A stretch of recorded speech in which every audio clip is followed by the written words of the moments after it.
Hey guys, what is up? Super K-Man Rocks here, and we are back for day number 3 of the World's 2024 Play-In Stage. This is our first Winners Finals day. We are going to be qualifying our first 2 teams into the Swiss stage from play-ins here today in the 2 series that we're going to cover, so a lot on the line. Of course, no eliminations just yet. That's going to be day number 4 when we get to see our first teams eliminated from the tournament, but again, we're going to know our first 2 teams to make it out of the play-in stage by the end of the video. So I'm excited for that. I hope you guys are as well. If you want to know my thoughts leading in to these series and how we got here with all 4 of the teams that we're going to talk about today, check out the playlist up in the iCard right now. Up there is obviously going to be every video we've made on the World Championships up until this point. That's going to include all of the days, both of the first 2 in terms of all of the series and, all of the games overviewed, but all of my pre-Worlds coverage as well. My power rankings are in there from before the tournament started. So if you want to know my thoughts on what maybe I was expecting from these teams heading into the tournament and whether or not I've gotten things right or wrong,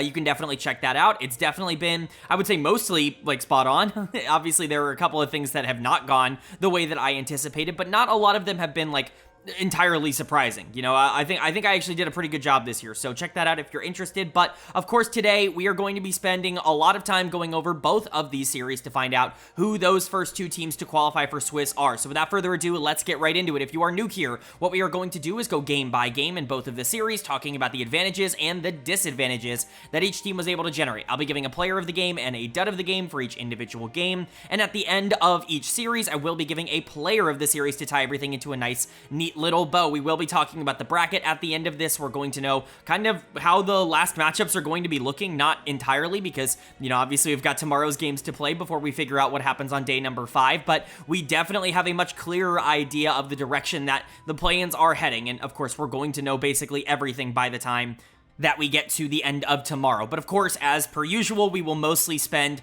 all of this video talking about the series that we got here today, just an hour or so ago as of me recording this. So without further ado, let's jump right into the analysis. The first series that we are going to talk about is likely the more interesting of the 2. I think that, at least in terms of perception right now, these are probably the 2 best teams in the play-in stage. They certainly are the 2 teams with the highest expectations, but only one of them can make it out here on the winner's side. It's going to be the number 3 seed from the LEC in Mad Lions Koi, taking on the number 1 seed from the PCS in PSG Talon. Of course, some good and some bad for both of these teams in round number 1. More good, I would say, for Mad Lions, who generally, I think, looked pretty competent. They were able to play through the bottom side of the map and just kind of use a lot of the pressure and tempo that was generated there to, really dominate Viking, who is actually a good team. Maybe they're not world beaters or anything like that, but we've seen the VCS actually succeeding at this tournament.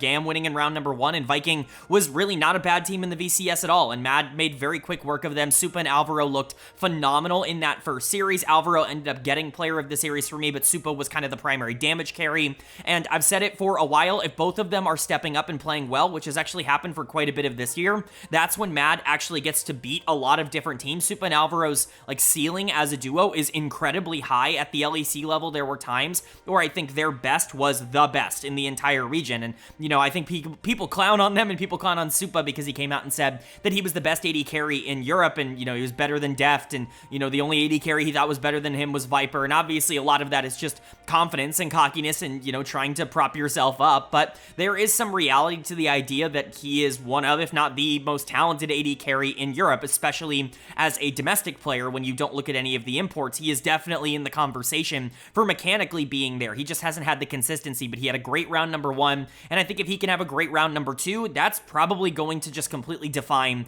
this series. I think if Supa and Alvaro are able to actually generate consistent leads and If they are able to take over these games in the same way that they were in round number 1, then I don't actually think this series will be all that close. Alvaro is a big part of that as well. He has been even more consistent than Supa. I think the highs are definitely there for Alvaro, but he's been, in my opinion, clearly the best player on Mad Lions over the course of this year. I think both Supa and Alvaro have been excellent, but Alvaro is a phenomenal player, and he had a dominant round number 1. If he can follow that performance up with another good one, that's really going to solidify Mad. But El Yoya had a lot of tempo, did a really good job of establishing early game pressure in that first series with 2 games of Nidalee. I don't know if that's something that that PSG Talon on the other side of this is going to want to target in draft. We'll definitely see, because El Yoya hasn't exactly been known for his Nidalee over his entire career. It's definitely going to be an interesting decision to try to make, but for Mad, I think they have so many different options, and if El Yoya is going to be able to control the early game, that's also a huge positive. Fresskowy and Mirwin, really, honestly, all they have to do is not int, especially Mirwin on the top side. If he can just stay stable, usually that's good enough for this team to be able to win, but Fresskowy can also be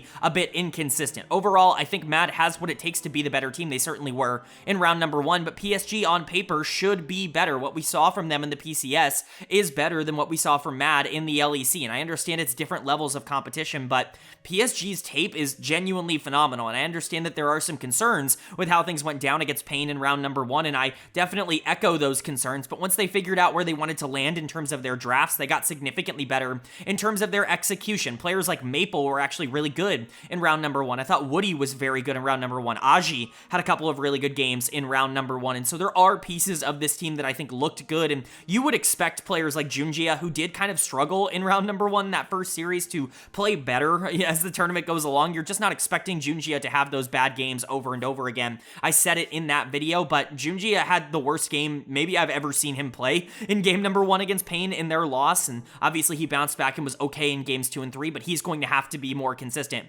if this team wants to have a shot. Overall, the way for them to win the game is probably to play through the solo lanes, and specifically through the middle of the map, play through Maple, get him on an assassin or something that he can be comfortable carrying the game on, and be able to utilize his mid-game pressure to kind of blow games out of control. If Mad Lions can control the early game tempo and not allow PSG to start snowballing a lot of these picks that are a little bit more gold reliant, I think that's going to be very in favor of Mad. If PSG can kind of play to their own tempo a little bit slower and maybe play a little bit more for the macro side of things, I think that that is going to benefit them very heavily. My prediction in this series was PSG, because going into the tournament, I had PSG as significantly better than Mad, and so even if Mad was better in round number 1, it's hard for me to throw out that analysis just based off of one best of 3, but I wouldn't be surprised if either of these two teams won. As I said in yesterday's video, this is basically a 50-50 for me in terms of predictions, but I am going to go with PSG Talon. So we'll see if I end up being correct on that, if sticking to my guns was right, or if I should have switched up to Mad, and the only way to know is to go game by game, and that means starting with game number 1. So let's get right into it. The winner of game number 1 was Mad Lions Koi. They are going to take game number 1. They're going to go up in this series 1-0. And this was a very weird game. This was close until it wasn't, right? Like, it's just one of those exact games where at 20 minutes, everything feels like it can go in either direction. You've got a couple of members on both sides with a lot of gold. You have Camille and Ziggs on the side of Mad Lions that are doing well and have quite a bit of gold. And then you've got the Akali on the side of PSG. And you're like, okay, well, they can play through either of these.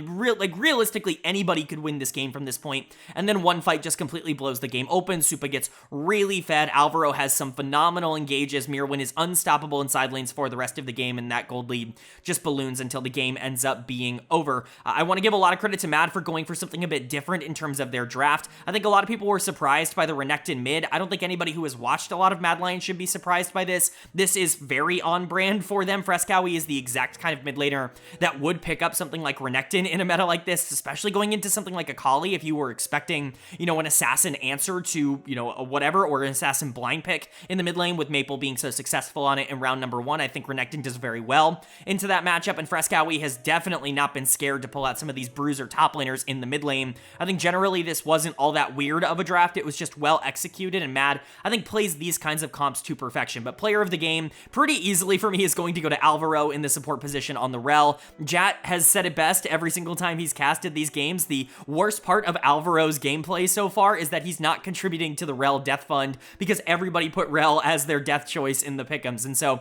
you know, for Alvaro, it's been too good to believe. Like, he has genuinely been unreal at this tournament so far. He was phenomenal against Viking, and he shows up here against PSG and completely gaps them as well. These engages are just perfectly timed. His laning is exceptional. Rel is obviously by far the best engager in lane. Like, when you compare her to Leona, when you compare her to Nautilus, especially to something like Alistair, that just don't really have any sort of pressure, like level 3 or in the 2v2 at all. Rel creates so much havoc in the 2v2 that there's really not a lot of clean answers, especially that aren't just, you know, enchanters trying to poke her out and hoping that they don't get engaged on. Like, Rel is a really difficult champion to deal with right now. She's by far the best support in the game, and Alvaro continues to really dominate on the champion. I think at some point you just have to take Rel away, whether that's earlier on in the draft, like pick it yourself and just go for something different than the Ashe in the AD carry role, or alternatively, you might have to spend a ban on this. You banned out Leona and Nautilus. I'm not really sure, you know, what we're thinking here. I'm not sure why Leona and Naut are scarier to you than Rel. That doesn't really make a lot of sense to me, but it is what it is, right? Alvaro definitely probably shouldn't be getting this Rel pick because he is just simply too good on it right now. Supa also was really good this game. If you look at the damage numbers for this game, the Ziggs is completely out of control. Some mispositioning errors, I would say. He was playing melee Ziggs at times in terms of the way that he was actually going about this, but for the most part, he was able to get away with it. Not only because he was really strong and was able to do so much damage, he basically could just drop anything right in front of him and instantly burst or kill anybody on the enemy team, but also because Alvaro's setups allowed him to play so free. He didn't have to worry about anything. Alvaro was creating so much throughout this game that Supa could literally just be this stupid Yordle throwing bombs and he could do 40,000 damage across 35 minutes, right? Like, it's a very easy game to play Ziggs in, but you do want to give credit to Supa for actively capitalizing on it. I think a lot of AD carries, you know, especially at lower levels, might not be able to capitalize as efficiently as Supa did here. So the bot lane, like we talked about in the preview, if they're doing well, if they're stepping up and dominating these games, this is likely going to be a pretty easy series for Mab, and that's what happened here in game number 1. Of course, also shout out to both Mirwin and Elyoya, who I thought were good here. Skarner has really not impressed me a lot at Worlds. I was expecting to see a lot of him, which is why he was a tier 1 pick for me in my meta report, but I've really not been all that enthused about the champion so far. Like, there are things that he does well, but there are a lot of things that this champ just doesn't do all that well. It takes a really good player and, quite frankly, a gap in the jungle for Skarner to look good. Elyoya had that in this game, so that was generally fine, but even still, he couldn't, like, completely take over. Just really not sold on the pick just yet. Mirwin was really good on the Camille. I'm typically very wary of Camille because she is such a feast or famine champion, but if you do get that lead, then it ends up working out. And Frescowy was fine on the Renekton. This was mostly to take away the Akali rather than to get himself fed. So overall for Mad, pretty decent game number 1. For PSG, I'm sure you're going to want this one back. Again, it felt close until it wasn't. You had a fed Akali in the middle of the map, or at least a strong Akali in the middle of the map that you could attempt to try to play through, and you just didn't really play through it well. Maple made a couple of mistakes in the back half of the game, but he didn't have enough damage to actually capitalize on a Wukong setup or Braum being able to protect things. Like, Ashe just doesn't have enough damage to be a secondary carry in a comp like this, and with Aji not really being able to do anything on the top side of the map, it just became a very low damage comp overall. Dud of the game for me is unfortunately going to go to Woody. I don't think he was necessarily horrid in this game. I certainly think he had a significantly lower impact on the game than, like, Alvaro or basically anybody else on PSG, but it's just really difficult to pinpoint or highlight one player on PSG that got run over. Like, Aji was probably the other player that you could consider for this, but even the Udyr was relevant at times. He just got a lot invested into him, and it was really difficult to play out Udyr for the rest of this game after like 20-25 minutes. Like, the Braum just was not useful at any point, and that's a bit of a problem for your R5, and especially because a lot more teams are opting into red side at this tournament. If you're going to be opting into this counter pick and spending it on something like Braum, it has to be useful, and it has to block basically every bit of damage throughout the game, and it just didn't feel like that was happening. Woody felt basically invisible throughout the game. And then obviously, got to talk about Maple, was super fed,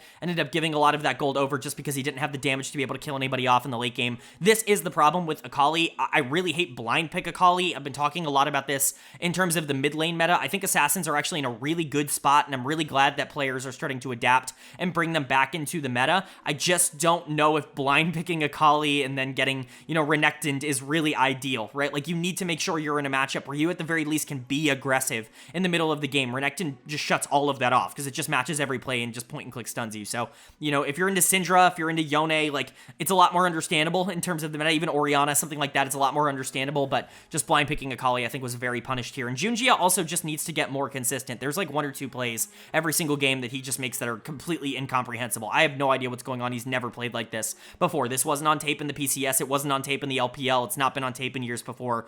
I don't know what's going on. Maybe it's nerves, but he's got to be able to figure that out. But overall, PSG going down 0-1, it's not the end of the road for them, but obviously they're on series point now. If they lose game 2, they move down into the lower bracket, which is really kind of a punishment because likely, obviously not locked in or anything, but likely whoever loses this has to qualify for Worlds against 100 Thieves, another major region team. And while 100 Thieves don't look perfect, you don't want to have to go through a major region team just to secure your spot. You want to be able to do it here. So a big game number 2, is Mad Lions going to be able to close it out in a 2-0 sweep, or is PSG going to keep it alive and push us to a game 3? Well, the winner of game number 2 was PSG. They are going to take game number 2. They're going to tie up this series at 1 apiece, and this was a much needed bounce back from them. A much better game number 2. Pretty clean, I would say, from start to finish. A couple of weird hiccups, I would say, in the middle where they just kind of allowed Supa to do a little bit more than maybe you should allow Ezreal to do. But outside of that, generally just a really good showing from PSG, understanding exactly how to capitalize on the mistakes that your opponent is making and how to punish this like 5v5 scaling type of comp from Mad Lions. How to use your priority and your ability to play early and fast to generate so much gold that it doesn't matter that your opponent should be better than you when you get to the 30-ish minute mark when you end up ending this game in favor of yourself. So a really, really good showing. Player of the game could go to quite a few people. I think that there were a couple of really good performances in this one, but I'm going to give it to Aji in the top lane. The damage charts really tell you all you need to know. The Gnar was so valuable and really unanswerable in this game. They didn't really have a good way to shut it down. Gnar's in a pretty good state, I would say, overall for him. I think a lot of teams are looking for something that can be good on the weak side in the top lane. It's why things like Renekton and Cassante have been such easy picks for teams for so long, because they don't want to think about top lane all that much. They don't want to have to invest resources in draft into top lane if they don't have to, and so those picks have risen in popularity, and I think Gnar kind of fits that bill. He can definitely kind of match up into almost anything and do, you know, well enough and survive in the laning phase, but he is very useful in late game fights, and he can deal a lot of damage. He is certainly not like just this, you know, passive tank. He's not Ornn up on the top side. He is something that you really have to watch out for, and good players can very much punish you for not having an answer to Gnar, and that's exactly what Aji did. I've been very impressed with Aji at this tournament. Typically speaking, when I watch Aji's tape, I see him get so many resources from PSG. I see them spend so much time in the top lane, and I see him just like not really be all that important towards the back half of these games, at least not nearly as important as Junji or Maple or Betty, you know, in terms of their late game carry potential. Even Woody, I think, has more impact on some of these late game team fights. Aji has really impressed me at this tournament. I think he's been playing really well, and this was just another very good game from him. The other player that I really want to shout out is Maple here on the Ahri.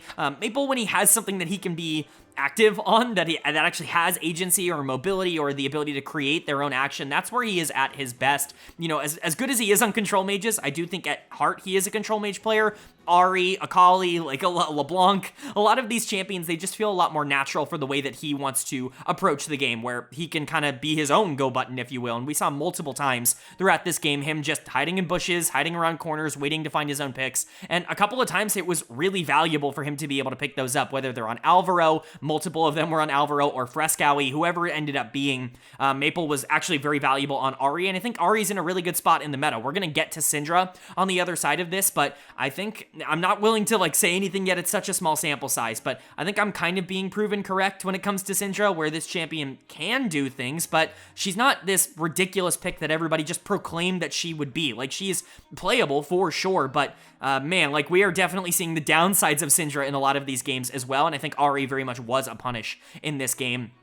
I think Betty, Woody were also good. Junjia was generally fine. The Vi didn't have to do all that much overall, but Maple and Aji were definitely the standouts, and that's kind of what we said for PSG when we talked about the avenues where they needed to be strong. It was the solo lanes. We needed to see Maple kind of repeat his performance from the end of round number 1, and Aji needed to step up and punish Mirwin, who can be rather inconsistent. Both of those things happened in this win, and for Mad, on the other side of this, they just were never really able to get off the ground. This is a very passive, very late game-oriented comp. You're drafting Viego for the team fights. You're drafting Syndra for the team fights, even something like Ezreal isn't like the most proactive champion in the early game. And so you don't really have enough tools in your tool belt to be able to compete with like a Misfortune plus Ari plus Vi, even plus Gnar. Like Leona obviously has so much priority in the mid game. You don't really have a lot of ways to actually hold on to any sort of pressure. And I think that ended up really coming back to bite them. Now, I do think that there is a world in which the Viego actually just runs the early game. And if that is the case, that is a massive problem for PSG. The game is basically over on the spot. And so I'm not trying to sit here and say that this is some unwinnable draft for Mad Lions. I think it was very winnable. They just didn't end up getting that early lead,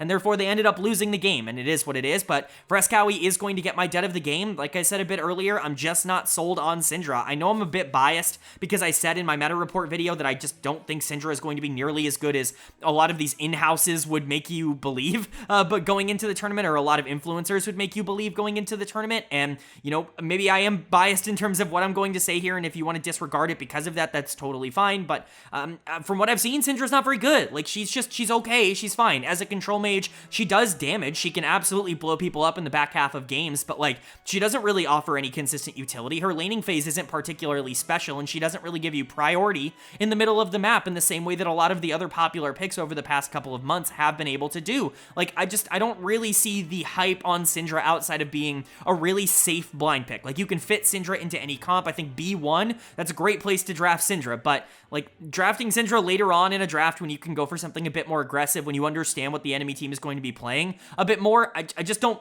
really get it. Like, and I think Fresskowy, while he looked good on it in round number 1, like, he looked good in the sense that Elyoya, Supa, and Alvaro were doing really well, and he didn't have to do all that much. I just don't think we've really seen all that much tape of Syndra actually winning games, and we have seen quite a bit of tape of Syndra actually getting punished. So we'll see if that ends up changing when better teams start playing her, when we actually get to like some of the best teams in the world pulling her out. I'm sure some teams are going to be playing her in the Swiss stage, but you know, I expected to see less of her at this tournament than people were talking about. I think I've been kind of proven right on that topic so far, but it wasn't just Fresskowy like that lost this one. Alvaro, I thought, had a significantly worse game than he had in game 1 or in round 1. This is easily his worst game of the tournament up until this point, although that is a very low bar to reach because all of his games have been so good that having one bad game, it's almost certainly going to be the worst. Mirwin just didn't have any pressure on the Renekton. Elyoya, Supa, they could never really get going. Even if Supa was in okay positions to deal some damage and his mechanics are really good, on Ezreal, it just doesn't end up really mattering in the end if you don't have anybody else that can follow up. So overall for Mad, it's okay that you lost this, but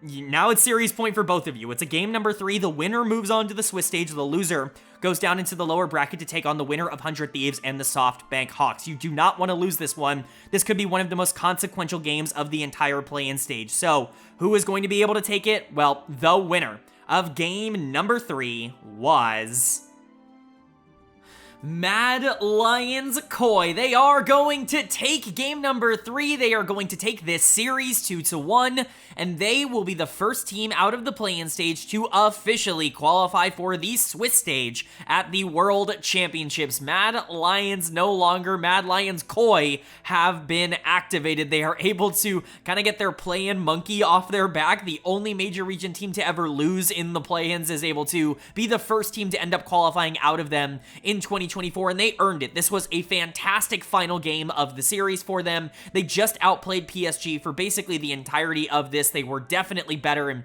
there are a couple of players that are just playing out of their minds right now, and if they continue to play as well as they have been in the first 2 series of Worlds, they might actually be a team that you have to watch out for in the Swiss stage. I'm not saying that I'm expecting them to make the quarterfinals or anything, but we've actually seen a pretty positive correlation, as I'm sure you guys know, between success in the play-ins and success in the group stage or the Swiss stage. And so really interested to see what happens for Mad, but for PSG, this is a bad loss. Like, this is really not what you want to see. I would be okay with this if this was like a hard-fought back-and-forth game, and it kind of was. Like, PSG had moments where it looked like they could potentially win this game, but the problem is that it feels like they are the ones that are losing it, not so much like, oh, Mad was so good that, you know, PSG put up a really good fight and they just couldn't quite get it done. It's like, oh, PSG should be in better spots than they are, and yet they continue to run into their own walls that they are putting up. It's very, very frustrating, and I am concerned about PSG. They have not looked anything close to what I expected them to look like at this tournament. But for Mad, let's go ahead and talk about them first. Player of the game for me in game number 3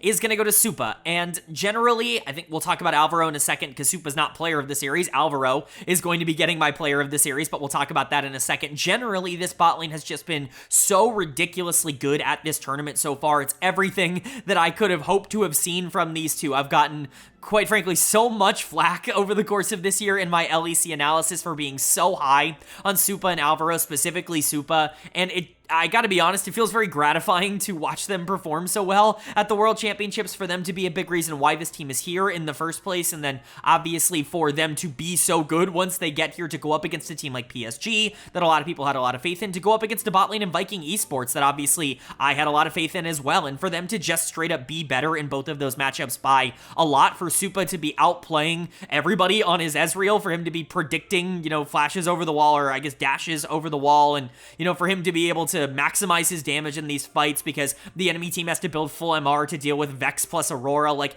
it's awesome. It's really, really good to see the player that I have been hyping up and talking about how mechanically talented he is, about how disrespected he is by the community. It's so, again, gratifying, I think, to see him perform so well in a series like this. So I'm just really happy for him. He's received a lot of hate over the course of this year. Part of it's his fault for being confident and speaking up, but that's kind of what we want from these players. We don't want to see them just be like, oh, I might do well, I think I'm okay. Yeah, I want you to feel like you're better than Deft. I want you to go out there and have the confidence that you can be better than a player like Deft. And Supa showed up like that here today. He showed up in round number 1 as well, but he was excellent here. Player of the series, though, has to go to Alvaro. There's no better player in the play-in stage. I don't care what anybody else does for the rest of this play-in stage. Nobody looked quite as dominant as Alvaro did. He just was completely gapping every single game. Like, his engages are just 10 out of 10, perfect, unbelievably good. His setups to be able to allow, Supa or Elyoya to be able to capitalize Mirwin or Frescowy in round number 1, like, they're just perfect. Alvaro is ridiculous. Another player that I've hyped up so much on my channel. I'm just really happy to see a lot of that hype paying off. I'm really happy to see that, even though the results haven't always been there, the process has been. Like, when you watch these guys play, even when they're losing, even when they're making mental mistakes, it's always been very clear to me that the talent is there if you can harness it to turn them into one of the best bot lanes. I have had a really good track record with AD carries. I would argue that by far it's my best role, but supports are pretty high up there as well, and so, I feel pretty good about seeing these two succeed, and I'm just really happy for Mad, because they invested a lot in these two players, and I had a lot of expectations, and they have done everything except disappoint. Like, they have lived up to it and then some at this point. I couldn't have even expected this in year number 1, even as somebody that was really into Supa and Alvaro down in the ERL. So, fantastic performance here from the bot lane of Mad Lions. Elyoya had another really good game here on the Jarvan. Jarvan is just very consistent for setup. I'm not exactly sure if I would prioritize Jarvan the way that teams at this tournament are, if only because I think Vi might actually just be better. I don't really know. I haven't, really looked into the numbers on that. I haven't played a ton of either of these champions recently, but I think Jarvan absolutely does so much to be able to help set up a lot of the plays that you want to make. Outside of that, though, I don't love the team comp. Aurora is pretty aggressive on the top side, and it does get counterpicked here by the Corki, and quite frankly, they put a lot of time and attention into getting Mirwin behind in this game. They put so many resources top lane to try to get Aji on this Corki ahead, and Aji was fine in this game, but, it's hard to really get an analysis of Aurora. Her early game is weak, and they shut it down. But Frescowy on the Vex, we had this conversation yesterday. I'm a Vex player. If you didn't watch yesterday's video, Vex is my most played champion and my highest mastery champion. I get it. LeBlanc it's unplayable. It's not a good matchup for LeBlanc. She can't really do anything in this matchup. You're constantly pressuring her out, and you should be able to get a pretty big lead in the early and in the mid game. And also, as a big positive, you can match her movements around the map. LeBlanc is kind of known for creating havoc in the mid game. Vex is one of the few champions in the game that I think can reliably actually move around and match that pressure if you do want to fight 2v2 with your jungle, or 4v4, down your grubs, or in the bot lane, or around Dragon, or whatever, right? Vex actually, really thrives in a lot of those mid game skirmishes. So from a concept perspective, I completely agree that Vex makes a lot of sense in this situation. The problem that I continue to harp on when it comes to picking Vex at a tournament like this is that she is just not strong enough right now. Her damage is not high enough, and she is a complete waste of a champion in the later half of the game because she cannot assassinate anybody. She cannot dive onto the backline and blow anybody up in the current meta. There are just not efficient ways for her to actually be useful outside of just making this a 4v4, and that's essentially what you're drafting her for. And credit, it did kind of work out that way, where, yeah, Vex isn't going to be particularly useful, but if you do develop that lead, hopefully you're making LeBlanc also not particularly useful, turning the game into a 4v4 and then trying to play it out. If that's your idea, I can kind of get behind that, but I think anything outside of that, if you're expecting Vex to actually do things in this game, I just don't think that is ever going to be the case. I don't think Vex is in a spot right now where she can do that. Again, typically I'm like, oh, maybe I'm wrong about meta stuff. I feel like I have a pretty good read on Vex, and so I just don't really get it. I don't get the priority. I don't really know why teams are going for it at the current moment, even if I do love seeing the champion in pro play. But at the end of the day, this was a bot lane focused series. Alvaro getting player of the series, Supa completely popping off in both of their wins. Like, they have to be the stars right now that you're looking at for Mad Lions, and I'm just so excited for them. For PSG on the other side, I think that there are also some interesting takeaways. The first thing that I want to really say is, and I know this feels like a pat on the back or whatever, but I did receive a lot of hate for this, and I do like to at least talk about when I get things right or wrong. There are definitely things that I've gotten wrong. Aurora was definitely one of them, and you know, there are another couple of picks that I thought were going to be popular at this tournament that just aren't. I thought Smolder would be able to survive the changes. I still think he's strong in the late game. I got that wrong, but I got quite a bit of the video right in terms of my meta report. A lot of the proclaimed champion deaths, they're just not real. Misfortune is not dead. Aurora is not dead. Even something like a Tristana we've seen have success at the start of this tournament. We'll talk about Rumble a bit more later in this video. Corki is getting picked in the top lane still.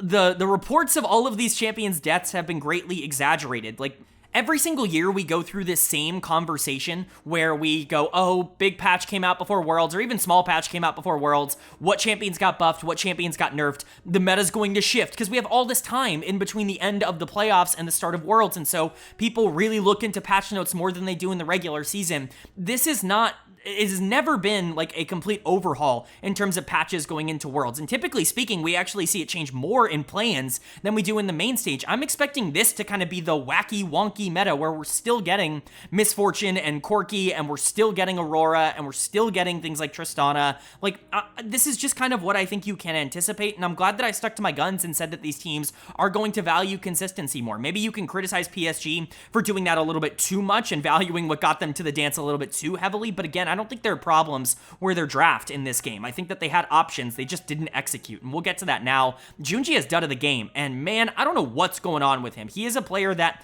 has been like a perennial MVP player in the PCS. He's looked good internationally before for PSG, and it's just not clicking right now. Skarner, keep him a million feet away from PSG. This guy cannot play Skarner. I get that the win in game 2 of round number 1 makes it seem like it is doable, but game 1 of round 1, game 3 here of round number 2, it's just horrendous. Like, some of these games are just awful for him on the Skarner. I would stay as far away from this champion as I possibly can if I'm Junjia, but I don't know what to do with him. If he's going to continue to make these gigantic mental lapses in the middle and in the back half of these games, nothing else on this team is going to matter. I was really hyped about them because they were so calm, so collected, they were so clinical in terms of their execution, and all of that has been thrown out the window because the pioneer of that style coming over to PSG, that being Junjia, has just completely foregone it at the World Championships. I don't really know what they need to do to fix this, but it is not okay in the state that it is currently in. The way Junjia is playing right now, it's just not acceptable, and they're not going to be able to get away with it. I think you also look at someone like Maple, like really underperforming on the LeBlanc. Again, going into Vex,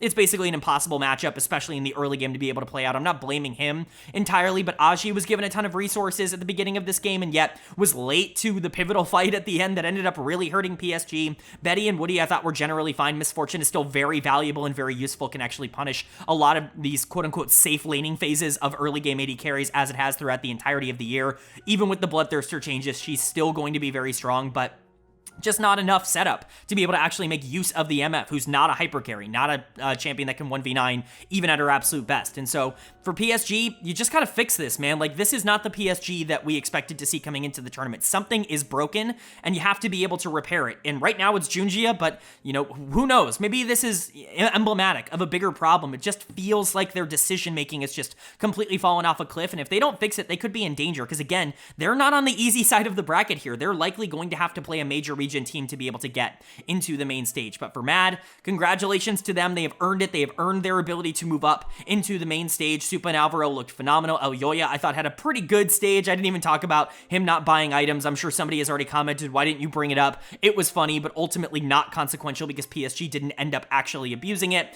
You know, Frescowy and Mirwin, I think, are definitely still concerns. Mirwin is going to be somebody that is targeted heavily by a lot of these teams because that is the scouting report, and Frescowy, I don't think, has been particularly impressive at this tournament in terms of 1v1s, but if this team can really center itself around the star players that are stepping up right now, they could actually cause quite a few surprises in Swiss.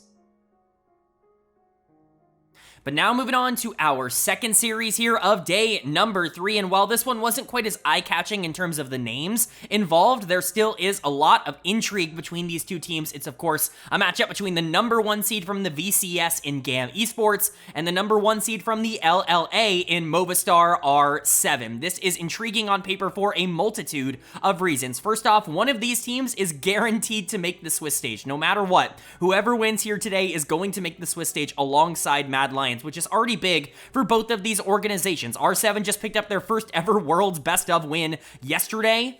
And GAM is a team that, while people are expecting them to be able to get out of this play-in stage and into the main stage, they weren't exactly gigantic favorites. People were questioning the VCS all year long. And so for these two teams to be the two that are going head-to-head, one of them guaranteed to be out, potentially both of them getting out depending on how things end up landing, it's just huge for both of them. And they match up very interestingly into each other. GAM definitely had the more dominant, I would say, round 1 series. They absolutely brutalized SoftBank, the SoftBank Hawks, in their matchup against them. Now, the Hawks maybe look like the worst team at the tournament, and so that's certainly not exactly the most overwhelming, unbelievable win of all time. They end up dominating on things like Shyvana Jungle, and I'm just not sure how sustainable that is when they go up against teams that are going to be a bit more prepared to be able to take down something like that. But Kiaya, Levy, they looked really good in that series. Easy Love, I thought, also looked really good in that series, which is a really good sign. Emo and Elio were the players I was concerned about going into this tournament, and they were fine. Like, they didn't throw away games. They were generally good enough. Emo was actually pretty okay on the Tristana, but overall, GAM was good in round number 1, and they're definitely going to be heading into this series as favorites. But Rainbow 7 pulling off the biggest upset that we are probably going to see at this tournament. Well, I hope not. I guess we could see something bigger, but certainly the one I'm expecting to be the biggest by beating 100 Thieves in a best of 3, beating a North American team, and getting their first ever win for the LLA at Worlds. Obviously, that's a gigantic accomplishment. It's something that you don't want to undersell, but we'll see if they can keep that momentum up, because as great as it was to be able to pick up a win there, they don't just want to stop there. This is a team that in the last year of the LLA, before it merges into America's North alongside the LCS, they want to be able to make the Swiss stage, make the main stage for the first time ever in the history of the region. And honestly, now that they're 1 series away from getting it done, how crazy is it to even consider that, right? It's not out of the realm of possibility. I talked about it even before the tournament. I think this is the best team that the LLA has ever had. I think Summit as a player is somebody that you don't expect to see a player of that caliber on an LLA team, and the rest of this roster, it's not like they're bad at all. Kana was a player that I was really impressed with in round number 1. Quite frankly, he carried R7 in a lot of those pivotal team fights down the stretch of that series against 100 Thieves. We were talking about players like Odie, like Seo, as really being big impacts. Even Leon's is a player that I expected to do really well at this tournament, or to at the very least put up some fight. I didn't really know what the bot lane would be, because the quality of LLA bot lanes is kind of questionable down the line, and so it's just hard to get a read on that, but they have enough talent on this team to be able to compete with GAM. I firmly believe that. A lot of people are talking as if GAM is just a blow-away favorite in a series like this. And while I do think players like Levy make it very difficult to favor R7, I do think that we've seen this happen before. Remember, R7's first ever international victory in a best of 3 was against GAM at MSI, and so who's to say they can't do it again in a series like this? Now, that being said, GAM is probably still who I'm predicting, and who I did predict in yesterday's video to be able to pick this up, but the big matchup that everybody's going to have to watch is, of course, Kiaya versus Summit on the top side of the map. It's arguably the 2 best players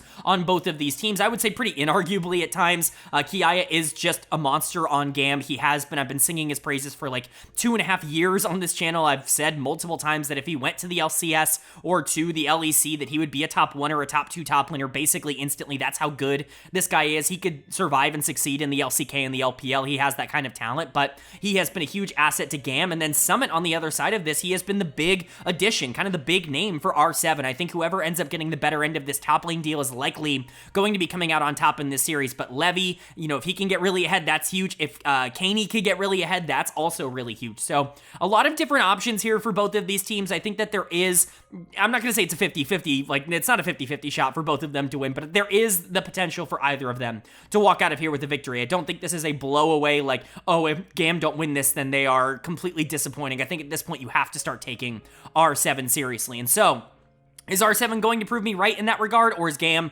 going to kind of live up to their own expectations and be the other team to walk out of this third day having already qualified for the main stage? Well, the only way to know is to go game by game, and that means starting with game number 1. So let's get right into it. The winner of game number 1 was GAM Esports. They are going to take game number 1. They're going to go up in this series 1-0 and talk about a repeat of yesterday. I mean, genuinely, they just pull out the Shyvana Yone and it's just like, okay, well, it worked the first time. Why wouldn't it work the second time around? Shyvana just gets super fed, power farms for the first 20 minutes of the game, and then is like the highest damage champion of all time in the back half. Like, this is the most predictable outcome you could possibly expect considering what these two drafts look like. It's actually pretty funny, but for GAM, yeah, Levy looked really good. He's gonna get player of the game on the Shyvana. Like, how else do I even really talk about this? This is basically copy and paste from what I said yesterday. I don't want to go too heavy into detail on it because, again, I don't even think I can really say anything that's all that new. This is a champion that has one play style, and if it works,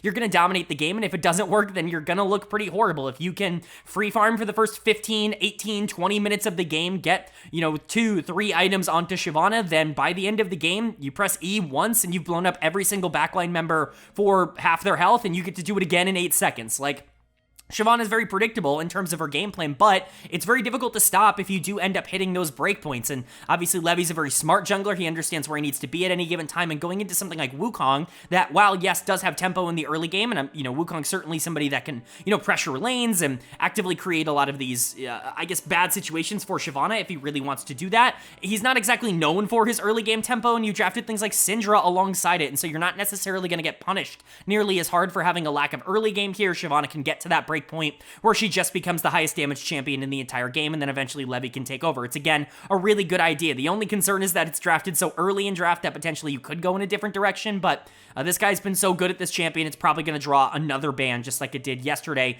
I do want to give a big shout out to Kiaya, though, on the top side here on Rumble. We talked about how this top lane matchup is going to be a very big deal and how it's likely going to dictate how a lot of the tempo of this series ends up going. Well, if Kiaya is going to pick Rumble blind and still win in lane against something like Gnar, that's a problem for Summit, and that's a problem for R7. We'll talk about that a bit more when we get to Summit, but a lot of the praise for that has to go to Kiaya. Rumble has not exactly been like super successful at this tournament in terms of champions that actually do seem like their nerfs have been felt. Like, Rumble is definitely one of the bigger ones, but it's still very much worked here for Kiaya. This is probably the strongest Rumble game we have seen so far at the tournament. So the two players you were expecting to step up stepped up, but they weren't the only players who played well. This was a great game from Emo. Now, I do want to say, how much of that do I believe is Emo and how much of that do I believe is Yone? Certainly up for debate. Yone, in my opinion, still the strongest champion in the game, and when you're pairing it with the double AP topside, the Rumble plus the Shyvana, it's very difficult to end up building against him, and Emo showed in this game just how useful Yone can be. I mean, he just basically gets all of this damage for free. He never really ever has to put himself in any sort of danger, and he can be the highest damage champion in any sort of given situation or game, but you still have to be able to execute on him. He's not this free auto win like some top champions have been in the past, mostly 80 carries, but he needs hands. Like, you have to be able to execute his combos. You have to understand when to go in as well. Like, you have to still be able to play the champ. It's just, the champ makes it a lot easier that if you can play him, you don't really have to do a ton else on the map to be able to make it worthwhile. You can basically pick and choose whatever you want to do, and he can execute that at a high level. And so, I'm glad to see Emo playing well. I actually think he was pretty good in round number 1. The Tristana looked good for him. I think the Yone looks good as well. But Kiaya winning on Rumble, Levy winning on Shyvana, Easy Love and Elio were along for the ride. They were there as well. They didn't have to do all that much. Easy Love actually didn't have a particularly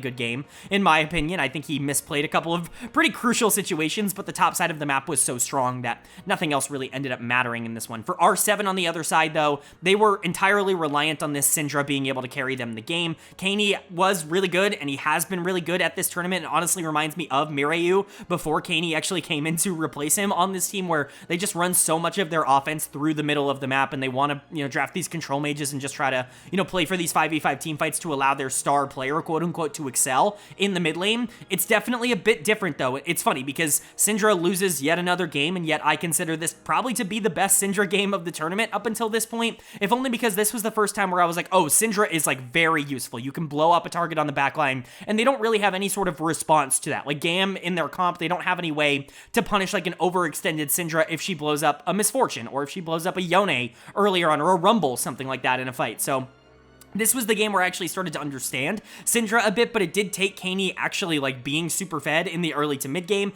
And also, even with it popping off and having a really good game, it still lost. And I get that a part of that is the rest of the team not playing well, but like, Syndra's not a primary carry in this meta, despite what everyone tried to convince me that she was. So, you know, I think Kaney was good. I think he was definitely the player that you look at in the most positive light coming out of this game number 1, but dud of the game for me is going to go to Summit on the top side. We talked about how good Kiaya was on the Rumble. Picking Gnar as the counter pick into Rumble is good for a Gnar player in Summit, somebody who's very famous for this champion. I would argue it's his most famous champion, and he got obliterated in this matchup that he is good for the champion, and it's kind of a signature champion. This is a disaster for Summit. You have to be able to win this on the top side. He has to be up in CS and actively, you know, establishing pressure there. If not, it's doomed. Like, it's genuinely doomed. It's very difficult for R7 to be able to win when their star player is actively losing a good 1v1 matchup on the top side of the map. You just can't get away with a game like this and expect to win right now. It's not how R7 is built, and so that's going to be a massive problem if that continues. Summit has been known to really struggle when he plays against good top laners in the past. He's kind of a scrub killer. That's always been the way I've described Summit, where he's really good at taking advantage of people that are just mechanically worse than him, but the moment that he has to, like, do more than just be mechanically better, he does kind of really struggle to expand his game beyond that, and I think that was very much on display against a player in Kiaya that is just as good, if not better, than Summit in the 1v1. Odie also didn't really do anything. I think he only did like 5,000 damage throughout this game on the Wukong. It's absolutely pitiful. Seo, Leon's didn't really get to play the game. Leon's goes deathless. That's insane. Like, I don't really know how that ended up happening. That's honestly probably a detriment to him. If you're playing Braum and your team loses and you're deathless, you probably did something wrong, but I don't really know. I wasn't watching the Braum for most of this game. I was watching the Gnar and the Syndra and the Wukong and really the Ezreal, and none of them were really able to do enough, even if Kaney did try. But it's just game number 1. You've already lost to game 1 at this tournament and, you know, came back and won games 2 and 3 and were able to move on. You can do it again. Like, you have that mental fortitude within you, especially because there were positives in this game. But GAM, 1 game away now from the Swiss stage. They want to be able to get back there. They want to reestablish that the VCS is a strong region, especially with APAC becoming like a really big thing next year. The VCS and GAM, I think they really want to kind of throw their name into the hat as being one of the best teams that is representing any part of that region this year. So I guess we'll find out now. Will GAM be able to close out this series 2-0 in a clean sweep, or is R7 going to be able to win game 2 and take us to our second game number 3 of the day? Well, the winner of game number 2 was GAM Esports. They are going to take game number 2. They are going to take this series 2-0, and they will officially be our second team to qualify for the Swiss stage at Worlds. Congratulations to GAM. Congratulations to the VCS. There have been so many narratives all year long about the VCS and about GAM in particular, who have really kind of been shown to be, or at least talked about to be, a 2-player team, a team of Kiaya, Levy, and then everyone else. I think that that was not even the case in this series, let alone was it the case in the VCS. I think this is a much more well-rounded team than people are giving them credit for. I think they genuinely are a team that you have to watch out for, and this win over R7 definitely solidifies that. For Rainbow 7, you kind of got completely obliterated here in game number 2. This was not particularly close. You didn't really put up all that much of a fight. And honestly, there is still a lot of stuff for this team to work on. As good mechanically as they are, typically speaking, they still have the ability to just get completely out-macroed, completely out-tempoed, and that's exactly what happened in this series. It was not on my bingo card going into the play-ins that GAM was going to have the best macro of any team in the play-ins, but here we are. GAM gets out. They win 2-0 on day 1. They win 2-0 here on day 2. 4-0 in the play-in stage, and they will be making it to the main stage. So congratulations to them, but player of the game for me is going to go to Emo, and I didn't think I was going to say that. 2 games of Yone, and both back-to-back were very valuable. Game number 1 was maybe a bit more noticeable in terms of his scoreline and in terms of, like, the actual plays that he was making, but he was the most important player in this game. He was the center of all of the attention that was happening for GAM. Now, that's not to take anything away from Kiaya, who I thought was also excellent on the Rumble, and I definitely am going to talk about him and talk about how this is kind of proof that Rumble is still in a pretty good spot if you are able to pilot him from a good situation. It's just, he's not this unanimously good champion that he was a couple of months ago, but Yone is kind of that unanimously good champion. You give him to someone like Emo, and as long as he's willing to be aggressive, as long as he's willing to trade and actively be a part of these plays, he's going to create the biggest impact on the map, both in team fights and in side lanes, where Yone excels. He's by far the best champion in the game at split pushing at the current moment, just because of the sheer amount of pressure it takes to stop him from just like taking your tower and your life at the same time. So Yone obviously does so much, and when Emo is willing to move out on the map and actively willing to play this game in a very macro-oriented way, it basically becomes impossible to shut him down individually as a player. So credit to Emo. I've been really critical of him as a player, maybe not quite as much as Elio, his teammate, but Emo is certainly somebody that, you know, struggled a lot at MSI and struggled the first time we saw him. He's grown a lot over the course of this year, and even if it didn't necessarily result in crazy 1v1 stats domestically, it definitely is starting to show itself here on the international stage, where it is much, much more important. But player of the series as a whole for me is actually going to go to Levy in the jungle. I just couldn't give it to anybody else. The Shyvana in game number 1 was just too relevant. He was very good on the Wukong here. In game number 2, we've seen some Feast or Famine Wukongs over the course of this tournament so far. I think that champion is definitely, you know, the power of that champion, I should say, is definitely more dictated by the pacing of the game and the situation rather than the actual strength of the champion at the current moment. I think he's very well balanced, which means in good situations he looks broken and in bad situations he looks bad. But the classic Wukong Jarvan matchup is back here in the jungle, and Levy was definitely good at that here. Kiaya was definitely the second best player in this game behind Emo, in my opinion. You could even argue that he was the best player in this game. He obliterated Summit in lane, just completely outclassed and was able to win 1v1 in a matchup where Rumble honestly isn't all that strong. Like, he shouldn't be able to just abuse Cassante early on like he did, but he absolutely did, especially after the nerfs, and Rumble is still very good in the later half of the game. Really, the big problem for Rumble now is that he's not a lane bully, so if you win early, that's just like icing on the cake, because now you're going to be strong late game no matter what. Kiaya was excellent in this one, and again, it's the top side of the map, really coming in clutch for GAM. This is a good enough top side to be able to compete in the main stage.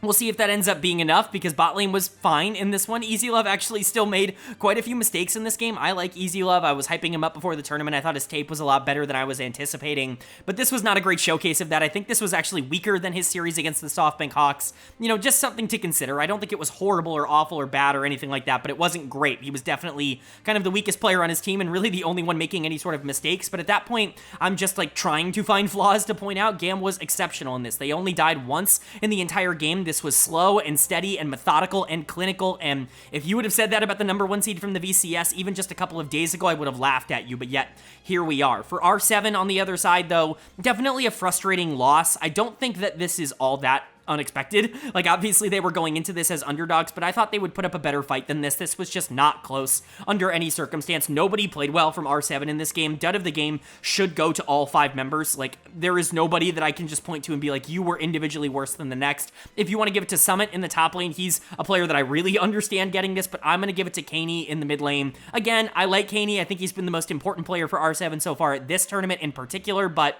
this was just not a very good showcase of that, not a very good showcase of his skills or abilities on the Jace. He just got obliterated early on. I don't like Jace going into the mid lane in general, because Summit should probably be playing that champion. You don't really want to put him on things like Cassante. They're just a little bit too passive for him, in my opinion, and he really suffered because of that. If he were on Jace, maybe this goes a bit differently. Maybe you punish the Rumble a bit more early on in the game, but alas, you lost pressure early on. GAM just suffocated the life out of you, slowed the pace down to a crawl, and ended up closing it out in 27 minutes. Again, this felt more like a Gen G game than it did like a GAM game, and that was, of course, to the detriment of R7. But you got to point out Sayo and Leons, who were both awful in this game. Again, I was a bit concerned about this bot lane, if only because their level of competition was so low. When I was watching their tape, they did not go up against Easy Love and Elio and make a gigantic impact. They were completely irrelevant on this series as a whole, even with the bot lane kind of being the weak link of GAM in this series, so that's really not good. Odie couldn't do anything in the jungle. Jarvan looked entirely useless once he lost that early game lead, which is just kind of typical Jarvan. It's what happens with that champion. He either wins early and looks great, or loses early and looks bad. It just kind of is what it is, but it's not the end of the line for Rainbow 7 just yet. R7 has more chances. They just go down into the lower bracket now, and in fact, they're on the easier side of the bracket. They will take on the winner of Viking Esports versus Pain. I think they have a real shot to be able to beat both of those teams. I would expect Viking to be better than them on paper. We saw what GAM was able to do to them here, and Viking really made GAM sweat domestically. I think Viking is a good team, and I think you could argue that R7 is not the favorite to get out of their side of the bracket because of Viking Esports, but I think Pain is very beatable. If we get an Americas matchup between Rainbow 7 and Pain, I think Rainbow Seven is the favorite in that series to be able to come out on top. And so it's certainly not doom and gloom for R7 just yet. They absolutely have a shot to be able to still get out. They have one more best of 3 to prove themselves. But for GAM, they didn't need that many. They only needed 4 games. They go undefeated in the play-in stage. They look excellent. Even players like Emo and Elio and Easy Love that were question marks coming into the tournament, they look good in play-ins. Kiaya and Levy obviously look amazing. Again, if they're able to maintain even half of the form that they were able to show here into the main stage, this is going to be a team that actual major region teams have to worry about.